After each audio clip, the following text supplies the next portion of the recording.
Webinar, an overview of the Guide for Developing High-Quality Emergency Operations Plans for Institutions of Higher Education. Today's webinar is being recorded. Now let me introduce Mr. David Esquith of the U.S. Department of Education. Thank you, and good afternoon to everyone. My name is David Esquith, and I want to welcome you all to today's webinar. It's hosted by the U.S. Department of Education's Office of Safe and Students in collaboration with the Readiness and Emergency Management for Schools, or REMS TA Center, and our federal partners, the Departments of Health and Human Services, Homeland Security, Justice, the FBI, and FEMA. Now I'd like to turn it over to my colleagues from the REBS TA Center. Todd? Thank you, David. Before we begin, I would like to go over a few items. Our call today is set so that only our presenters can speak in the group. However, we will be taking questions. To ask a question at any time, you may type in and submit your questions during the webinar using the online chat function on your computer screen. The chat function is only visible to the webinar presenters. We request that you specify which partner agency your question is directed to so that we may properly direct your question to the appropriate person. Please note that you will not be able to see the questions others are asking. Our presenters will respond to questions during the Q&A session at the end of the training in the order they received and as time permits. Also on the screen, you will see a file share pod that contains a PDF of today's webinar that is available for download. Please select the file name and click on the Download Files button to open a new page, which will download the document to you. Our presenters today are representatives from our federal partners involved with writing the guides presenting this overview session. David Esquith is the Director of the Office of Safe and Healthy Students at the U.S. Department of Education, and Kate Pillman is with the Individual and Community Preparedness Division at the Federal Emergency Management Agency. David, back to you. Thanks, Todd. And again, thank you all for being on the webinar today.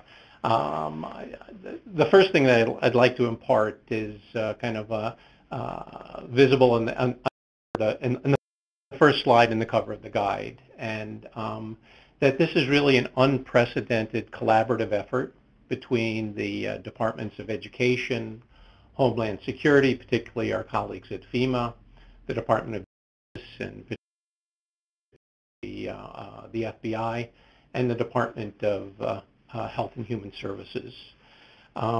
When the President put forward his plan entitled Now is the Time in response to the tragedy in Newtown in January of 2013, he announced a set of 23 actions. And this guide is one of those executive actions. In addition to this guide for developing high-quality emergency operations, we have developed one for schools as well as one for housing. A couple of things about the guidance before we get into the kind of the overview of the guide. And that is the departments issuing this guidance are providing examples of good practice and matters to consider for planning and implementation purposes.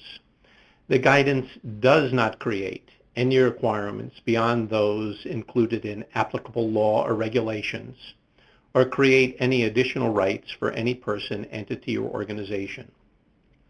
The information presented in the guide constitutes informal guidance and provides examples that may be helpful. As we go through our webinar today, Kate and I are going to kind of go back and forth and tag team on this and try to make the presentation of this as comprehensive as possible. And what we'll do is we'll go through the PowerPoint hopefully in about 60 minutes and leave about 30 for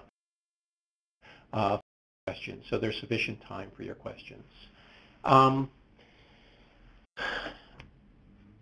The institutions of higher education, as you all know, are to provide a kind of a safe and healthy learning environment for students, faculty, and staff, and to plan ahead, to to ensure safety and general welfare of all of our members and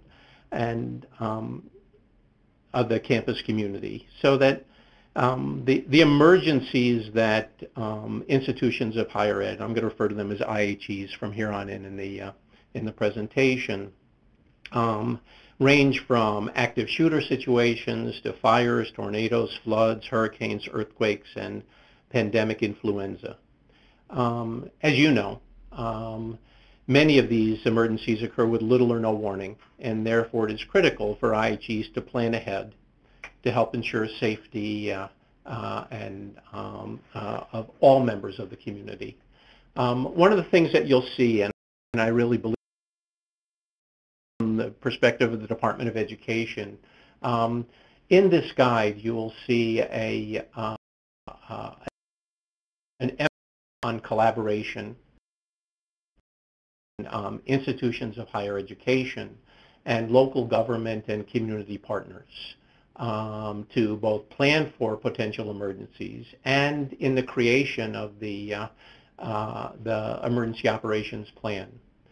The purpose of this guide is to assist teams responsible for developing and revising those emergency operations plans. We know the unique challenges that IHEs face in terms of geography, governance, and population served. These guides are applicable and can be utilized by colleges and universities, including community colleges and technical colleges, large, small, urban, rural, residential, transient, 2-year, 4-year, public, and private institutions that often operate around the clock. And we know that while these characteristics of IHEs pose challenges, in collaboration with their local government and community partners, that IHEs can take steps to plan for emergencies through the creation of high quality and comprehensive emergency operations plans. What you'll see is that the guide is divided into 4 sections, and we're going to go over these sections to give you an overview today. We hope that at the end of the webinar and the Q&A discussion, you have a good understanding, a basic understanding of what's in the guide and its content and what is unique and innovative about it. The guide is divided into sections. I'm going to identify principles of emergency management planning for IHEs, go through a 6-step process for developing, implementing, and continually refining a higher ed EOP with community partners. There will be a discussion of the content, so we'll look at kind of format and content recommending. And we're going to take a closer look at a number of key topics that we believe support emergency management planning for IHEs, and those include the Clery Act, information sharing, students, psychological first aid, campus law enforcement officers, and active shooter situations. I'm going to turn it over to Kate now to talk about kind of to take a step back from this particular guide and talk about how it fits into kind of a national approach to preparedness. Thank you. Policy Directive 8 was issued in March of 2011 by President Obama, and it established the National Preparedness Goal, which directs the Department of Homeland Security to coordinate our national preparedness system. And as a part of this directive, the President organized around really 5 key mission areas that you see up here. And this is a way of providing additional structure to the way that we look at and think about our emergency management system in this country. So the 5 mission areas include prevention, which means really actions that are taken as it seems to prevent a threat. Protection, which is related to the ongoing actions that are taken to protect students, faculty, and staff, as well as property. Mitigation, which is an action that's taken to reduce the impact or the likelihood of a hazard having an impact on a particular campus, like creating a storm shelter. And then there's the areas around response, which is actions that are taken to protect lives and property. And recovery, which are actions that are taken to create what we would say is a new normal, or to return to a regular business after an incident. Go through the guide, these areas are categorized into before, during, and after an incident. And that's really just a way of us sort of putting this in common terminology for folks, so that as they're looking at it, thinking about that, taken that way. In general, there are really some key principles that we, through our experience collectively as a federal partnership, have encountered as being very strong in helping to support effective emergency management planning. The support of leadership throughout the process is really key to developing a plan that is going to be able to be implemented. So you want to make sure that leadership is engaged throughout the entire conversation, and then of course at the end when the plan has to be accepted. Effective plans are assessment-based, meaning that they're grounded in a comprehensive review of the unique combination of threats, hazards, climate, internal and external factors that are part of the IHE community, and that those concepts are then applied to the building level. So it's really important that we plan for the things that are going to happen to us. Conducting a comprehensive assessment will allow an IHE to have a thorough understanding of what they face when they sit down to have conversations about how they want to address some of those things. We want to consider all threats and hazards. An all hazards approach is really built out of having looked at and thought carefully about the individual threats and hazards that you have, and then stepping up to that next level and thinking about how those individual hazards reflect across all hazards. Another really important point is to really think about including the whole IHE community, meaning students with student, staff, visitors, anyone who may have an access or functional need. Think about different diverse backgrounds and folks who may have limited English proficiency. When addressing any component of the plan, you want to always have that in the forefront of your mind. How are we providing for the needs of our whole community? It's important to think about things that would happen at all times and in all settings. So there are things that happen off campus. There are things that happen after hours. There may be things going on at all times of the day and night. So it's important to remember and to be cognizant of those factors as you're moving throughout the planning process. Also, of significant importance is the idea that there's the consideration of individual preparedness, which I think is unique to the campus environment. You have folks who are capable of doing things for themselves, taking care of themselves, and it's important to encourage the preparedness of all members of the campus community, students, staff, faculty, because that's going to affect their ability to respond and your ability to be successful in having a strong emergency management program. And obviously it's essential to consider the laws and local regulations that you're subject to, and campuses certainly have a lot of those to take into consideration.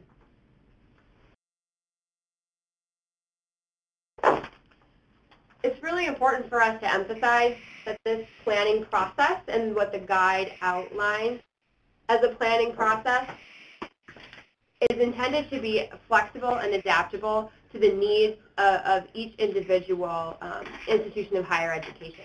Recognizing that all campuses, all communities are unique, the emphasis is really on taking the planning process and being able to apply it to what specifically meets the needs of any particular institution. Also of significant importance is the role of collaboration, and certainly if we were able to collaborate between 5 federal agencies, we believe that you'll be able to collaborate at your local level to bring in the key partners that you have to work with, because there's going to be different perspectives that are represented by those outside agencies and community partners, meaning first responders, emergency managers, public health officials. It's very important that they're included in the process, not only because of the knowledge that they have about the community and the hazards, but the access to resources and information that they have. So with that, I'm going to turn it back over to David to kind of talk about the planning process. Well, thank you, Kate. And I want to kind of emphasize something that Kate discussed, which was, and I'm going to go back to the Presidential Policy Directive 8. And so I think one of the innovations that is included in these guides, and it stems from the collaboration, particularly with our colleagues from FEMA, that what we're trying to do, what the Department of Education is doing in terms of this next generation of planning guides is really making sure that the efforts of schools and institutions of higher education are integrated into kind of the national approach to preparedness.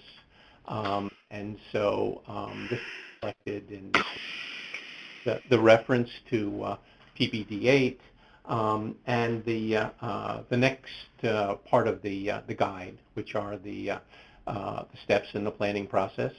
Again, I really want to credit. This is taken from their work on kind of identifying the 6 critical steps in the planning process, and reinforce a couple of points. One is that all of these steps, the work that FEMA has done over the years. We're going to go through each of the 6 steps and kind of talk about them broadly. What you see is that step 1 is forming a collaborative planning team. Step 2 is understanding the situation. Step 3 is determining goals and objectives. 4 is plan development, which is identifying courses of actions. Step 5 is plan preparation, review, and approval. And step 6 is plan implementation and maintenance. And I think one of the innovations here is that in the past, the Department of Education's guides tended to focus on the content, what content should be in your planning document. And while we are making recommendations about content, the innovation here is that we're really focusing on the process that is being recommended for development of that plan. And as I hope you'll see that as we go through these various steps, that if they are, we believe that if they are followed with fidelity, it will result in both a comprehensive as well as high quality emergency operation. So, step 1. Step 1 involves the identification of the core planning team. And if the core planning team doesn't include representatives from across the IHE, as well as be small enough to permit close collaboration, it's going to be challenged in terms of the work that needs to be done. And as you'll see later on, there are lots of responsibilities and elements of work that need to be accomplished. There needs to be a core planning team that is kind of sticks with the development of the plan throughout the process. There may be individuals, depending upon the particular activity, who go on and off the team, but there needs to be a kind of a solid core. And they should include, we strongly recommend including local or regional emergency planning representatives among local or regional, state, tribal, and federal agencies to promote coordination. We believe that there should be student and family representatives to the extent applicable, and that individuals and organizations that serve and represent the interests of staff, students, and families with disabilities and others with access and functional needs should be part of the core planning team to the maximum extent possible, and should also represent kind of the diverse racial, ethnic, linguistic, and religious backgrounds of including international student populations. We believe it's critically important that the first responders be part of the core planning team, and that would include law enforcement officers, EMS personnel, fire department officials, local emergency managers, and public and mental health practitioners. So, you know, the identification of this core planning team is kind of the solid foundation to the 5 steps that follow. We also believe that all the team members need to take time to learn each other's vocabulary, command structure, and culture to facilitate effective planning, and we talk about that as kind of forming a common framework. Other activities under step 1 is that each person involved in the development of the refinement of the plan should know his or her role and responsibility, and that establishing a flexible but regular schedule of meetings will facilitate greater collaboration, coordination, and communication among team members, and will help solidify crucial relationships. So that after step 1, you should have that core planning team. Everyone should know what their roles and responsibilities are, and there should be a kind of a solid but flexible plan for meetings as the first step in the process. Step 2 has to do with understanding the situations, and this begins with identifying threats and hazards. The core planning team needs to kind of make a list of all of the threats and hazards that may possibly impact the IHE. And as you'll see, what's going to happen is we kind of go through the other steps in the process from this kind of master list of all the potential threats and hazards. By the time you have completed your emergency operations plan, what you've done is identified those that are the highest priority and developed goals, objectives, and courses of actions for those. But the first step is just what are all the potential threats and hazards that may be faced by the community, and then there's kind of a winnowing down of that list.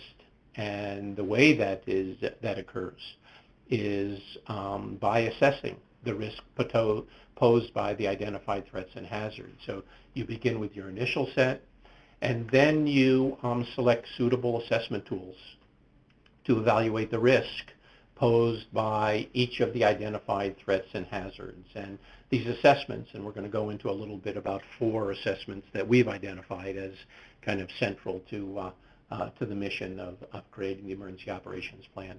These assessments can be used not only in the development of the initial plan, but also to inform updates and revisions to the plan on an ongoing basis. So let's talk a little bit about 4 types of assessments. And the first type of assessment that we recommend is a site assessment that examines the safety, accessibility, and emergency preparedness of the buildings, facilities, and grounds. Its purpose is to increase understanding of potential impact of threats and hazards on those buildings, facilities, and grounds, and to increase an understanding of risk and vulnerability. It will impart knowledge of which facilities are physically accessible to individuals with disabilities, with functional needs, and can be used to ensure compliance with federal accessibility laws. So it should include a review of access control measures, visibility around the exterior of the buildings, compliance with applicable architectural standards for individuals with disabilities and others, the structural integrity of the buildings, and emergency vehicle access. So one of the assessments, this is one of the assessments that we are recommending the planning team under. A second is a climate assessment, and This is we know that in a kind of a nurturing, inclusive environment, members of the community are not only more likely to feel safe, but also to report threats.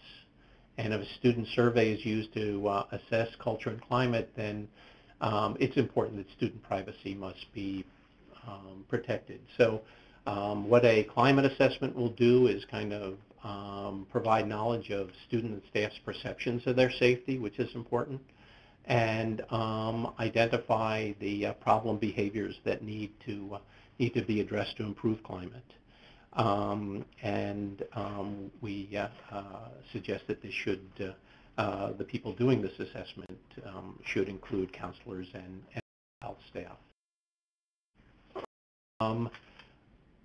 A third type of assessment are threat assessment, and many universities we know are forming threat teams to undertake threat assessments.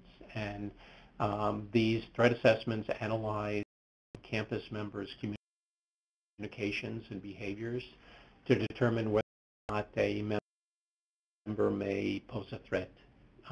The purpose is to identify a threat before it develops into an incident and refer individuals to appropriate services. But as we all know, these assessments must be based on fact, must comply with applicable privacy rights and other laws, and we're recommending be conducted by a multidisciplinary team. And that while a planning team may include the creation of a threat assessment team as a subgroup in the assessment team is a separate entity from the planning team and may meet on its own regular schedule. So we're seeing the Department of Education hearing about and seeing the more institutions of higher education developing threat assessment teams. The fourth assessment that we are recommending is what we call a capacity assessment. And this examines the capabilities of students, faculty, and staff, as well as services and resources for community. The planning team needs to know what resources will be at its disposal, and this is used to identify individuals on campus applicable training.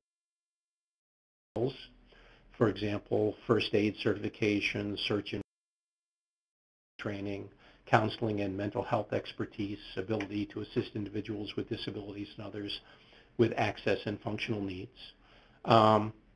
Equipment and supplies should also be inventoried, and the inventory should include an evaluation of equipment and supplies uniquely for individuals with disabilities and others with access and functional needs, such as evacuation chairs, the availability of sign language interpreters, and technology used for effective communication, accessible transportation, and consumable medical supplies, and durable medical equipment that may be necessary during an shelter-in-place or evacuation. Those are the four assessments we are recommending. There are other. This is kind of what we believe is kind of a core set, and the issues and decisions on which assessments to conduct, how do you conduct them, tools you conduct are really decisions that the planning team will undertake. So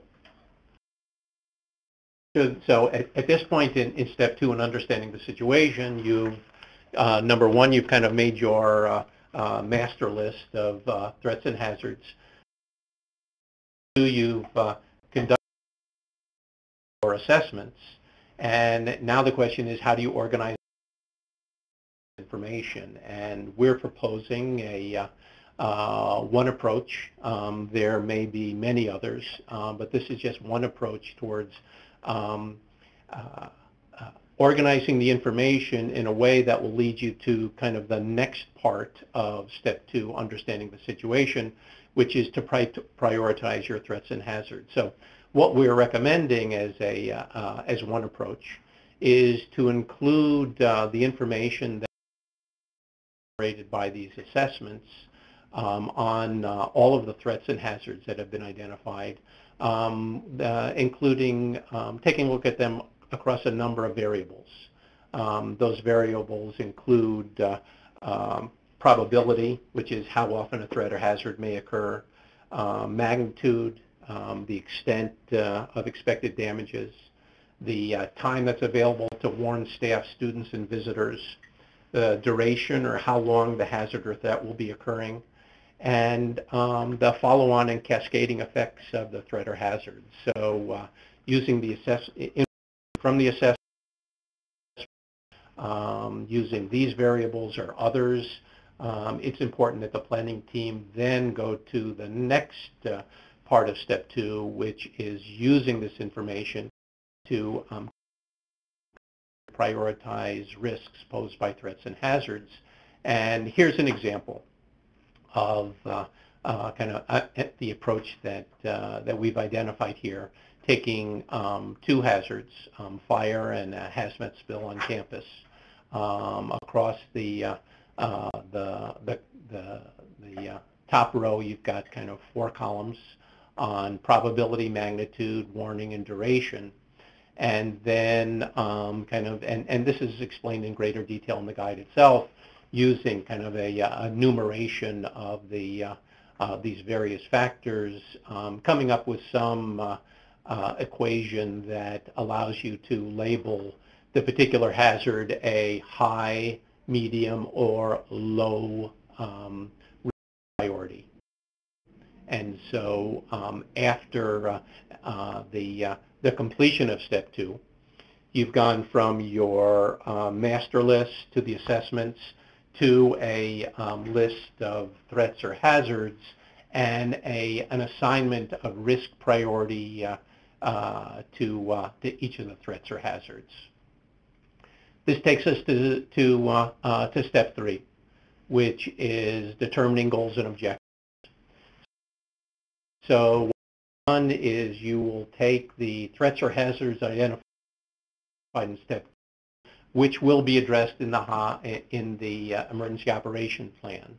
And so the decision of which threats and hazards will be included in the emergency operations plan is really up to the planning team. What we're recommending is that the planning team not only include in their emergency operations plan those threats or hazards which receive kind of a high risk priority. There may be some that for one reason or another are in kind of that medium risk pool that the planning team decides to include in the emergency operations plan. This is a decision that needs to be made at the emergency operations plan level. But once you have decided, all right, the cutoff, these are of the original 14 threats and hazards that we identified, we are going to focus on the top. Then for each of those, you develop goals and objectives. And the objectives should be organized in a way that you have at least 3 goals for each threat or hazard. That is a goal that talks about what you will do before that threat or hazard occurs, during or in response to the threat or hazard, and after the threat or hazard occurs. So this is an example of kind of goals for a fire hazard. The goal would be to prevent a fire from occurring on campus. The during would be to protect all persons from injury and property, and the after goal would be to provide necessary medical attention to those in need. What you then do is talk about the objectives, accomplish goals, and there may be multiple objectives that will be necessary to accomplish any single goal. And as you know, objectives are kind of specific measurable actions that are necessary to achieve the goal. What is important is that there's at least one objective for each of the goals for before, during, and after, because as you'll see, the next step in the process is to identify the specific courses of actions that will be necessary to accomplish the objectives. What you may find after compiling the objectives is that certain critical functions or activities apply to more than one hazard, and as Kate will be going into later in the webinar, we are suggesting that these be organized in a kind of commonly occurring functional annex, but we'll go into that in greater detail a little later on in the webinar. So you've got your goals, you've got your objectives for before, during, and after, and now you get to the point in step 4 where you're really addressing the course of action that will be taken to accomplish those objectives. And this is where you address the what, the who, the where, the why, and how each threat has can function. And the courses of action include excuse me, criteria for determining how and when each response will be implemented under a variety of circumstances, and protocols and procedures to support these efforts. So some possible courses of actions are typically developed kind of using the following steps. One is to depict the scenario, where you create a potential scenario based on the threat and hazards that you've identified in step 2. The planning team sits around and you essentially kind of brainstorm in terms of what could happen. What is the possible scenario that we may be faced with? You should include the amount of time that will be necessary to respond, and this will vary based on the type of threat or hazard in the particular scenario. It's critically important to identify decision points that indicate the place and time as threats or hazards unfold when leaders anticipate making decisions about a particular course of action. And as I said, the what, the who, the when, the where, the how, and the why, and the how are, this is where those parts of the plan are identified, developed, and put into the plan.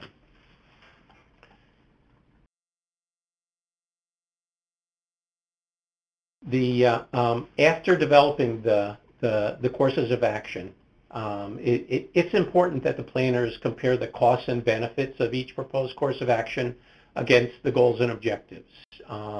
It's important here that the planners be realistic about the resources that are available to them, the costs that may be involved, and based on this comparison, select the preferred course or courses of actions to move forward in the planning process. After selecting the courses of action, the planning team identifies the resources necessary to accomplish each course of action without regard to resource availability, that is, that they know is there, they may not have to acquire, and identifies all of the requirements. It begins, and after all the requirements are identified, begins kind of matching available resources to requirements. Moving on to step 5. So at this point, you've got your courses of action. You know what resources you need. This is where you begin to prepare the plan, have it reviewed and approved. We suggest that an effective emergency operations plan is presented in a way that makes it easy for its users to find the information, that you use plain language, providing pictures or visual cues for key actions. We suggest that the planning team circulate a draft to obtain the comments of stakeholders that have responsibilities for implementing the plan, that the plan be reviewed, and that commonly used criteria can help determine the effectiveness and efficiency of the planning. And the planning team doesn't have to provide all of the resources necessary to execute a course of action or meet a requirement established during the planning effort. However, the plan should explain where and how the IHE will obtain the resources to support those requirements. And law enforcement agencies and first responders should have a secured web-accessible site available to house copies of the plan, building schematics, phone contact sheets, and other important details that round out planning. Remind you that IHEs must comply with state and local records laws in storing and protecting the plan. And the next is kind of approving and sharing the plan. And we're encouraging you to plan with community partners such as first responders, local emergency managers, public and mental health officials, and should also be shared with other organizations that use the campus and its buildings, and that IHEs need to be careful to protect the plans from those who are not authorized to have it, and should consider how they will secure documents shared electronically. We recommend that the team maintain a record of the people and organizations that received a copy of the plan. Training stakeholders on the plan and their roles is a key part of Step 6, and that everyone involved in the plan needs to know their roles and responsibilities before, during, and after an emergency. We recommend as key training components holding meetings, visiting evacuation sites, giving involved parties appropriate and relevant literature on plans, policies, and procedures, posting key information throughout the building, familiarizing the campus community with the plan partners, and training members of the campus community on the skills necessary to fulfill their roles. Exercising the plan is a critical element towards its successful implementation because it provides opportunities to practice with community partners, including first responders and local emergency management, as well as to identify gaps and weaknesses in the plan. Ideally, IHEs will create an exercise program, building from a tabletop exercise up to more advanced exercises like a functional exercises. And we do note that it is up to the planning team to decide how often exercises should be conducted. As you know, IHEs are subject to the Clery Act and are required to test their emergency response and evacuation plans on at least an annual basis. And we get into this in greater detail in a closer look on the requirements of the Clery Act. We believe it's critically important to review, revise, and maintain the plan because planning is a continuous process even after the plan is published, and that plans should evolve as the IHE and the planning team learn lessons, obtain new information and insights, and update their priorities, and that review should be a recurring activity.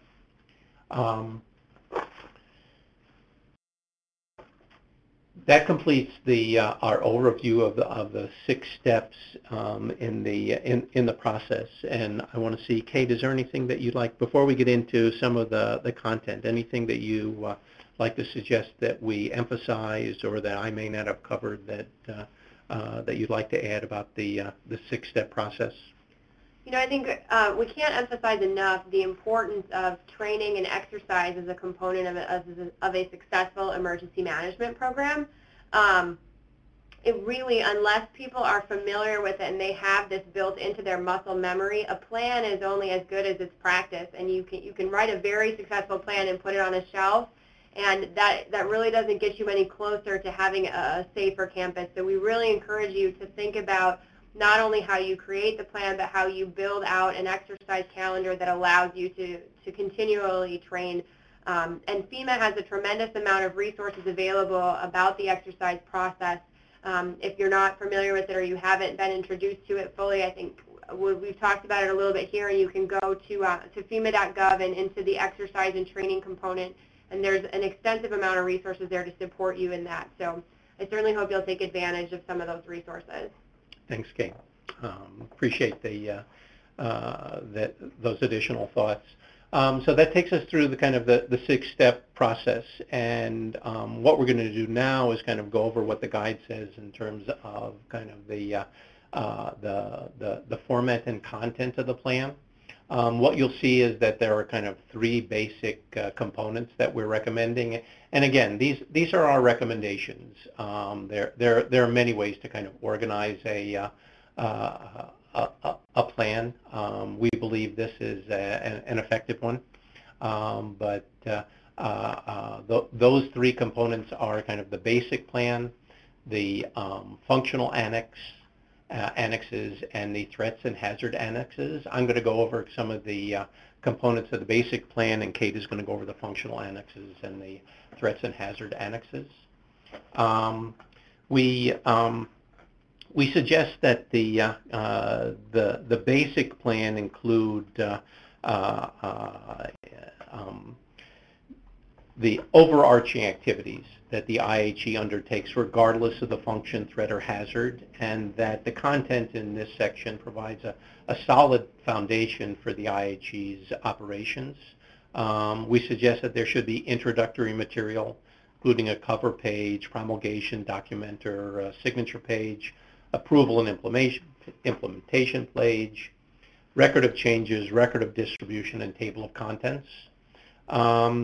We suggest that there should be a statement of purpose that gives a brief synopsis of the basic plan and annexes, and a situation overview, which explains that covers a general discussion of the threats and hazards that pose a risk to the particular IHE and would result in the need to use this plan, and dependencies on parties outside the IHE for critical resources. We suggest that there should be explained in broad terms, a concept of operations statement that kind of authorizes the IHE administrator's intent with regard to the operation of the plan. That the basic plan include the organization and assignment of responsibilities that provides an overview of the broad roles and responsibilities of IHE faculty and staff, students, families, first responders, local emergency management, and community partners, and of organizational functions during all emergencies. We kind of describing a framework for action, control, and coordination, as well as a section that addresses the role of information in the successful implementation of the activities that occur during and after an emergency. The basic plan should describe the critical training and exercise activities the IHE will use in support of the plan, and so this goes back to our process, where during the course of the 6-step process, the training and exercise protocols that are developed are identified, and this is where in the plan they would appear.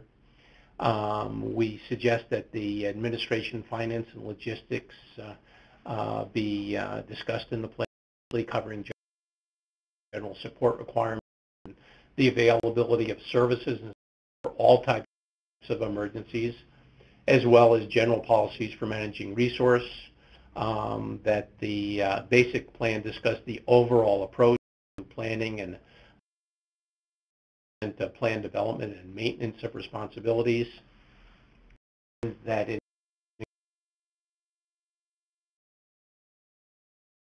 for emergency operations and activities in the section we're entitling authorities and references.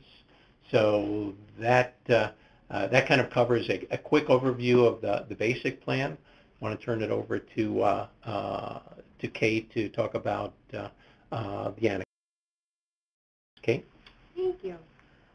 So functional annexes really fit the basic plan by addressing in kind of greater detail specific function like communications or evacuation. And the annex then goes through and controls the objectives, the course of action associated with executing the series of tasks that are associated with that function. The guide recommends about 11 functional annexes that I'm going to kind of go through briefly, but I want to emphasize that this is not meant to be an exhaustive list. As we've stated numerous times today, it's very important that the planning team consider their needs and the needs of so keep that in mind as I go through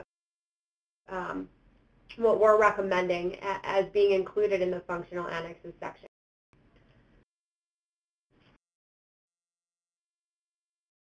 Generally speaking, these are the topics that we feel that campuses need to address when creating their high quality. So I'll take a look at these. Evacuation obviously covers to effectively evacuate students, faculty, and visitors, both within the campus and potentially off-site if that's necessary. The lockdown annex, I think, is a little bit more challenging just because of the open nature of the campus community, but this is the place where you would address how to quickly secure individual buildings or the entire campus from an immediate danger or threat, such as an active shooter or something of that nature. The shelter-in-place annex deals to provide effective shelter from a variety of threats, including hazardous materials release or severe weather incidents that might require students and faculty to stay in place for an extended period of time because it's safer to be inside than it is to be outside. So this would address issues like sealing a room or potentially seeking shelter during an extended power outage or something of that nature. Accounting for all persons is pretty much what it sounds like. The need to be able to identify the whereabouts and the well-being of students, faculty, staff, visitors, identify the missing, and then that leads into the issue of reunifying folks and communicating that way. So the next annex is communications and notification, which is specifically dealing with internal and external communications before, during, and after an emergency. So this would be where you might address notification systems that are utilized either for students or faculty or both about either an emergency in progress on campus or something of that nature. The continuity of operations annex deals specifically with the essential business operations and business resumption, so things that are necessary to get the institution back up and running after an event. So that might include things like payroll. It would address issues like insurance, alternate business operations sites. All of those issues are addressed within the continuity of operations annex. And then the recovery annex deals with how to address the 4 fundamental areas of recovery: academic recovery, physical recovery,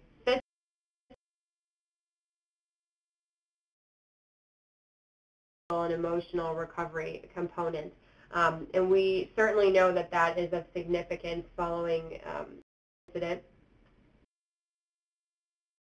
And so that leads us right into the public health medical and mental health annex, which deals again with those issues related to ensuring that emergency medical services are provided, that public health issues are addressed, such as infectious diseases, vector control, things of that nature, and then the mental health counseling issues that can arise as a result of being a survivor of any kind of incident. The annex focuses on specifically physical security of the campus, the regular operations that take place to ensure that faculty and staff are safe and secure from criminal threats from both inside and outside the Institute of Higher Education. And that obviously is done in conjunction with local law enforcement or with the security services that are provided. Finally, and David mentioned this earlier, the issue of rapid assessment, and so there's a recommendation to have an annex that deals with that, which is where you would determine how you pre-notification of an impending threat, or if something is, how you deal with those types of issues in that environment.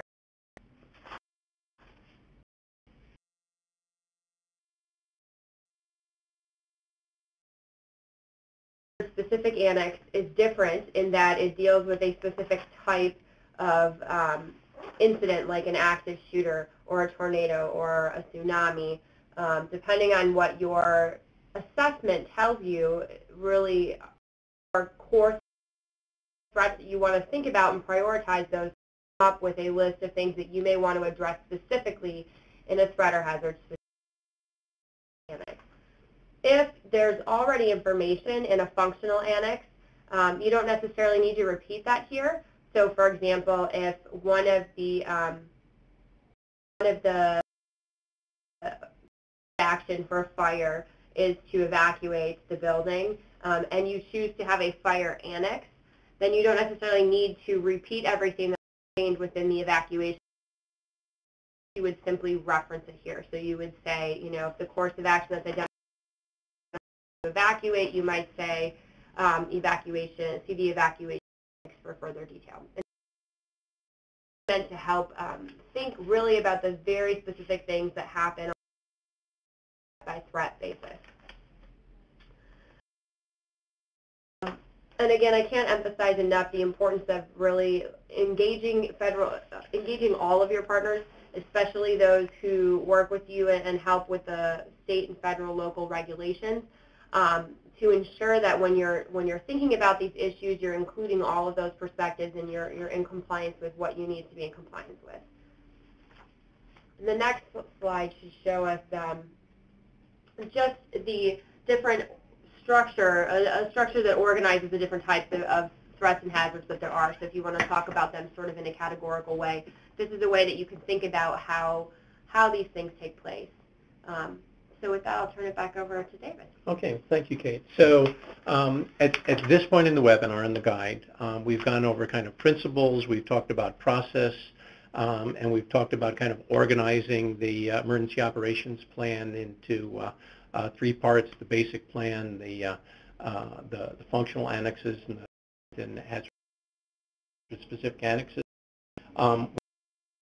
What you'll see in the guide is that what we do now is kind of take a look at a closer look at a number of key topics that we believe are will support the development of comprehensive and high-quality emergency operations plans. And I'm going to kind of briefly kind of let you know, give you an overview of those topics. They are discussed in detail in the guides themselves. So this is just to let you know that this information is there, the topics are, and some basics about the topics as we cover them in the guides. And the first, as I mentioned earlier, is the Clery Act that applies to participate in the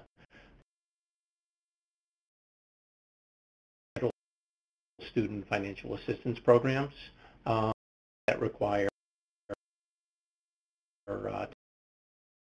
notification, as well as maintaining a program log, and the annual report provides a statement of policy regarding the IHE's emergency response and evacuation procedures.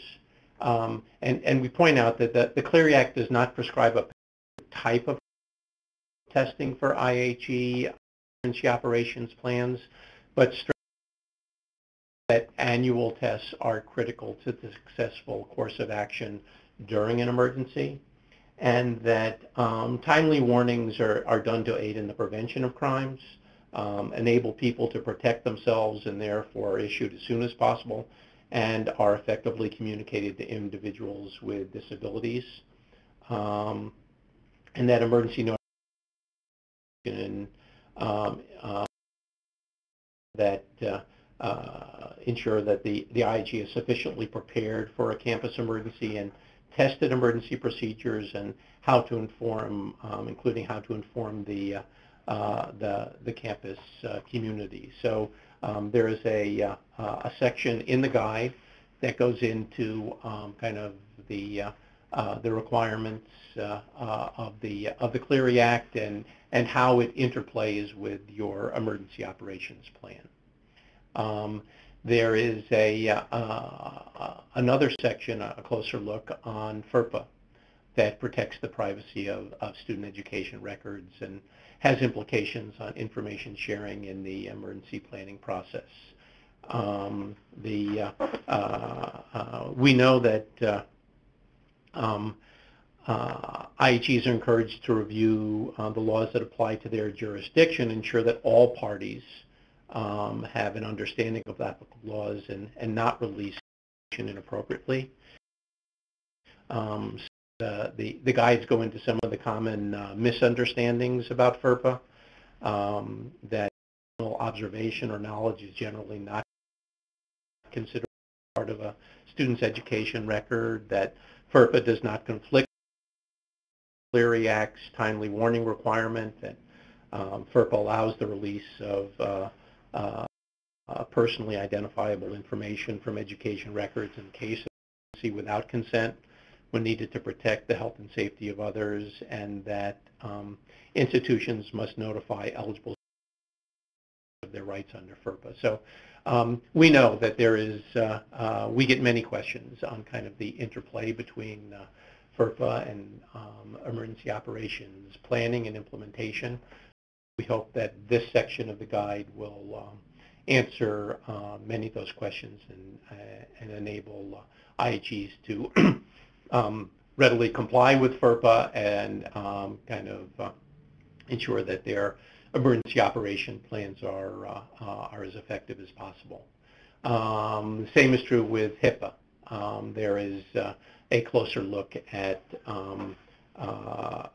the interplay between the Health Information Portability and Accountability Act that protects privacy and security of individually identifiable health information, and emergency operations plans. So, and that we recognize that HIPAA may apply to patient records in a university hospital or health clinic, and there is both information in the guides on HIPAA as well as references to other guidance by the Office for Civil Rights from the Department of Health and Human Services.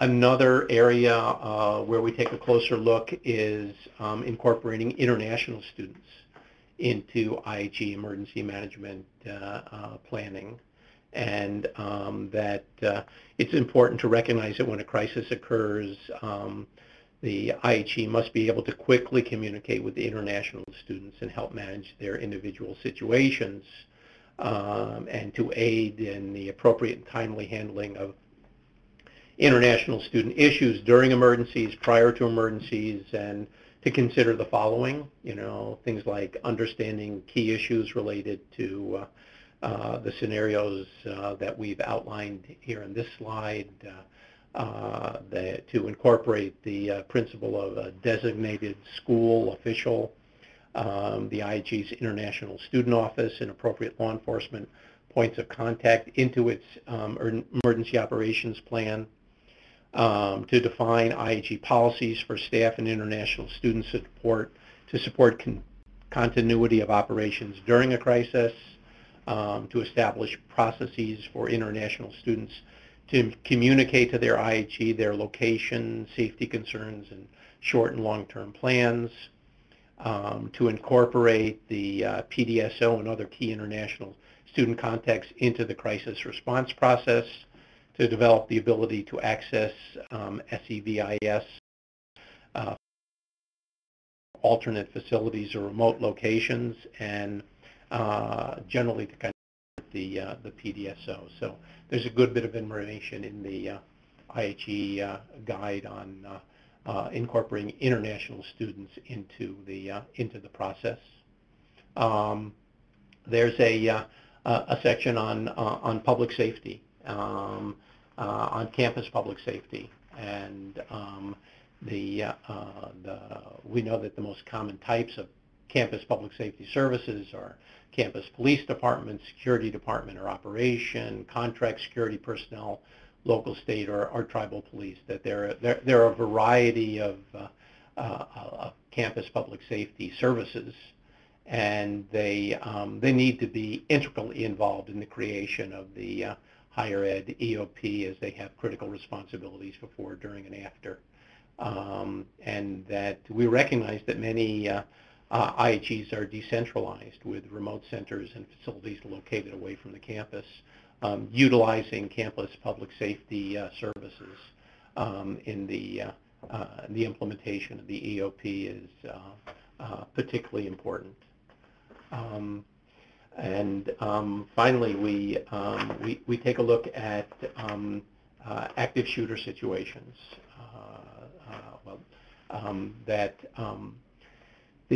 We know that, as with any threat or hazard in the higher ed EOP, the planning team must establish goals, objectives, and courses of action for, we're recommending an active shooter annex, and that the planning process is not complete until that is done.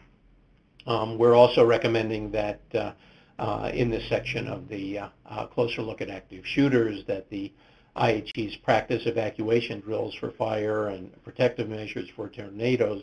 We know that they do that, but far fewer practice for active shooter situations. And that in a study of 84 active shooter events which occurred between 2000 and 2010, 34% involved schools or IHEs. So we're stressing the importance in this particular section on sizes. And that while we know that there's no profile for an active shooter, there may be signs or indicators, and that we're suggesting that the IHEs, through their threat assessment teams, learn the signs of potentially volatile situations that may develop into an active shooter situation, and proactively seek ways to prevent an incident with internal resources or additional external resources. So this takes us back to the threat assessment team that we mentioned under step 2. We recommend that higher eds include courses of action that describe how students and staff can most effectively respond to an active shooter situation to minimize the loss of life, and teach and train on these practices as deemed appropriate. This is a tough topic, and we know that training students and staff to kind of overcome kind of a natural reluctance to respond to these situations immediately must be undertaken, to kind of recognize the sounds of danger, and act and forcibly communicate the danger and necessary action. We are recommending guide essentially a new doctrine dealing with active shooter situations, and these are gone into in greater detail. I'll just give you an overview here. This is the protocol that these federal partners are recommending, and they involve kind of 3 steps. They are and they are essentially run, hide, fight. And the first step as a response is, and it's important to note that this is if it is safe to do so for yourself and those in your care. We recommend that the first course of action should be taken is to run out of the building and far away until you are in a safe location. Emphasizing that if it is safe to do so, we suggest that the first course of action response to shooter situation should be to run. If it is not safe to run, then we are recommending that the hiding in as safe a place as possible is the next step, and that students and staff to hide in a location where the walls may be thicker and have fewer windows. And finally, and it's important to note, this is only if neither running nor hiding is a safe option. As a last resort, when confronted by the active shooter, adults in immediate danger should consider trying to disrupt or incapacitate the shooter by using aggressive force and items in their environment, such as fire extinguishers and chairs. And this recommendation is based on a study of active shooter situations.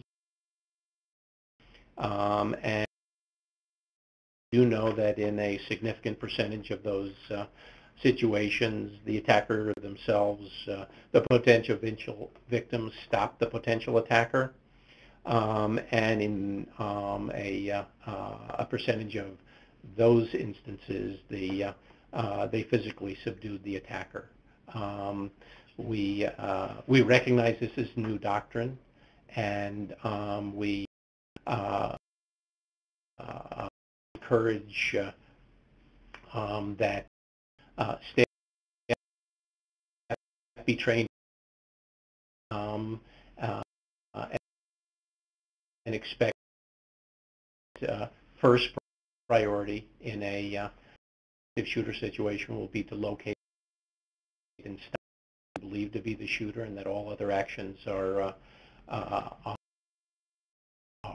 secondary, and that staff particularly need to understand this, and that once the scene is secured, that first responders work with IHE officials and victims on a variety of matters, including transporting the injured, interviewing witnesses, and initiating the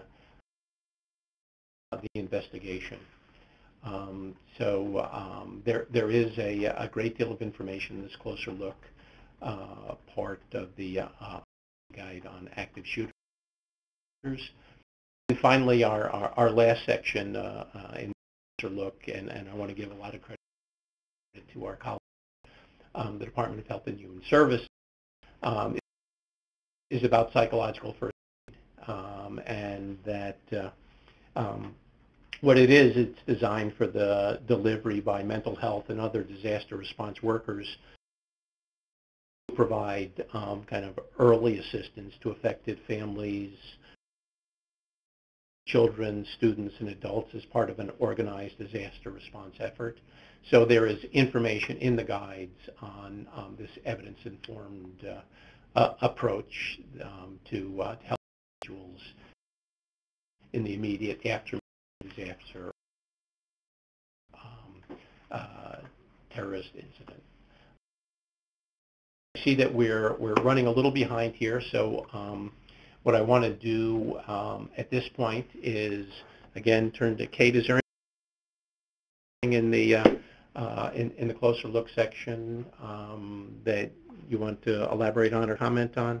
No, I think you nailed it on the head, David. It was great. Okay, Well, thank you. So what we're going to do now is kind of turn to our questions, and I'm going to turn it back to Todd for a moment to remind you all on how to submit a question and let you know that it's a little bit of time to kind of load the question. So make sure that we get to as many questions as we can. But if we don't get questions in the time allotted, then what we do is look to the TA website for the information that would be responsive to the questions you might ask, or this information may very well be in the guides themselves. So I want to kind of review the question process for everyone.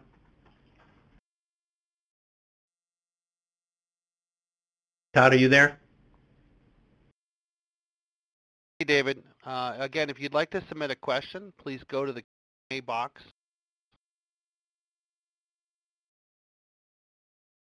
Question, if you want to direct it to one of our specific agency heads that have been with us today, that would be great. Otherwise, we'll take your questions where they come and time permits. Again, just type your question and it will be submitted. And David, back to you and your team. Okay. Our first question has to do with the recommendations on the risk assessment process. And so the question is there a recommended risk assessment process? Are asset-based assessment tools available? So Kate, you want to take a stab at that? Sure. There are a number of different ways that an IHE could go about conducting a risk assessment. I would strongly encourage folks to reach out to their local emergency management agencies or their state emergency management partners, because there are likely to be tools and resources that they are using to assess risk on a community level, and they can probably provide some really good information for you on that. I know that the Department of Homeland Security's Office of Infrastructure Protection does have tools to facilitate site security assessments, and those are available on their website. They also have a webinar available on how to conduct a site security assessment and walkthrough. So there are a number of resources available on that specific component of risk assessment. And I think, again, the REMS TA Center also has tools to support other types of assessments. And like David mentioned, there are 4 different ways that you can approach that. So there should be a fairly sizable body of resources out there to assist you in getting started. Great. Thank you, Kate. We've got a question about resources, and this particular question refers to the Department of Education REMS school grant that are no longer, that Congress is no longer funding. And the question is, will the President take steps to reinstate the REMS grant program? And what I can is that the President in our 2014 budget proposal for the Department of Education has proposed a number of items to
there are other things like a COAD or a BOAD agency that may be able to support recovery and preparedness, and certainly before CERT teams locally, or even the possibility of developing a CERT team on campus, faculty or students to support preparedness and operations. Whatever makes sense at the local level, whatever partners you have from the needs that you've identified in your assessment process, if you find that there are gaps and there are folks who can help you fill those, absolutely encourage the whole community to be involved in the planning process. Great, thank you. Great question. Here's the topic. Do you have a rough estimation of the number of hours to develop a comprehensive EOP, including the necessary annexes? And you know that we don't. We didn't do a kind of a that kind of calculation. But you know, there's no doubt that this is a significant undertaking. That in order to be done right, it is a significant investment of time and resources on the part of the planning team and all of the kind of ancillary individuals involved. So, you know, I don't think that any of us at kind of any of the federal partners would want to try to kind of soft sell the fact that this is a significant enterprise. But at the same time, I think the point that we would make is that lives are at stake here. The costs of not doing this well under those circumstances when an emergency, an incident occurs, cannot be underestimated as well. So we do believe that once it's done, once an emergency operations plan following this process, using a version of the content or some other version of kind of format and content is developed, that investment of time and effort will pay off both in terms of safety as well as the ease of revising and updating the guide. So, Kate, do you have any further thoughts on kind of estimation of the number of hours that might go into this? No, I can say, you know, I came up from the local level in emergency management, and the planning process is never easy, and we know that going in.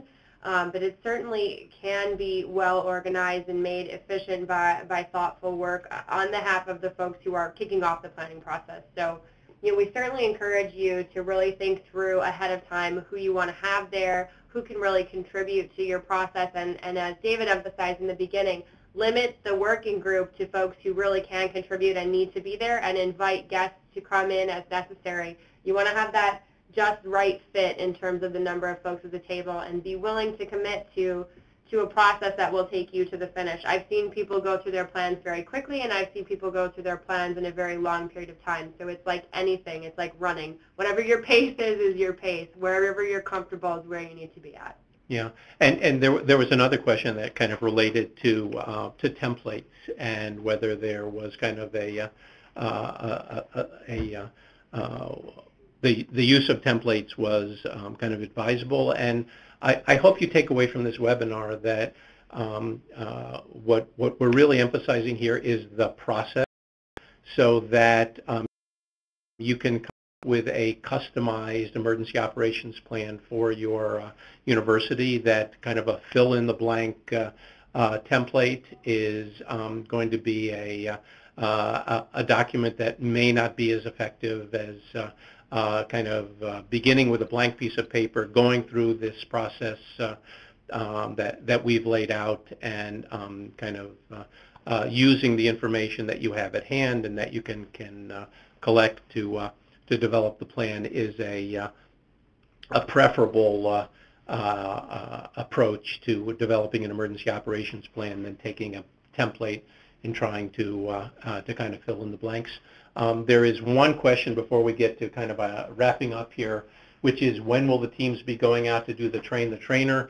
As I said, we hope to have the manual and everything ready to go by early August, and that's a kind of a perfect segue to kind of our final slide, which is information on the REMS TA Center. David, Katie yes. Schweitz. Can I cut in and add one thing? Sure. This is Katie Schweitz from the FBI. We always want to have the answer that's out there, so we want you to know. I reached out to Virginia Tech, the message that they sent out in the language. This is the initial emergency notification message they sent out when the officer was shot and killed. And all it said was, reports of shots fired, Coliseum lot, gunshots reported, Coliseum parking lot, stay inside, secure doors, emergency personnel responding, call 911 for help. Simple That's message. great.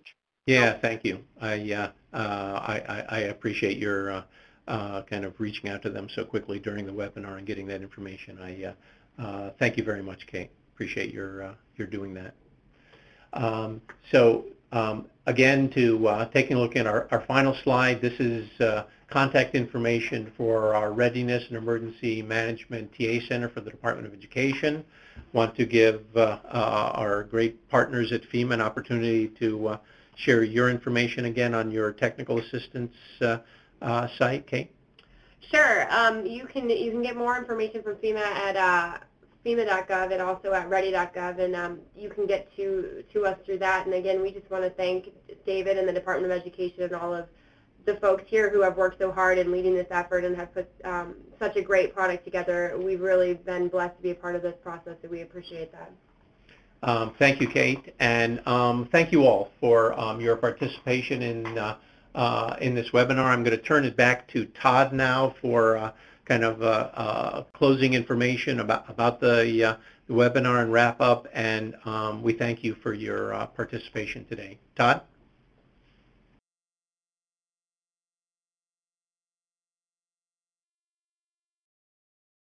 And our Q&A session. We hope the information provided today useful and you leave with a better understanding of the new guide. If you would like to listen to this webinar again or share it with others, the archived webinar and other supporting documents will be available on the REMS TA Center website at http://rems.ed.gov under the webinars section of the site in approximately 5 to 7 days. In addition, we invite you, as David mentioned, to visit the REMS TA Center website anytime for additional resources, publications, and trainings to help you in your emergency management of schools planning efforts. Thank you again for joining us today. This concludes our webinar.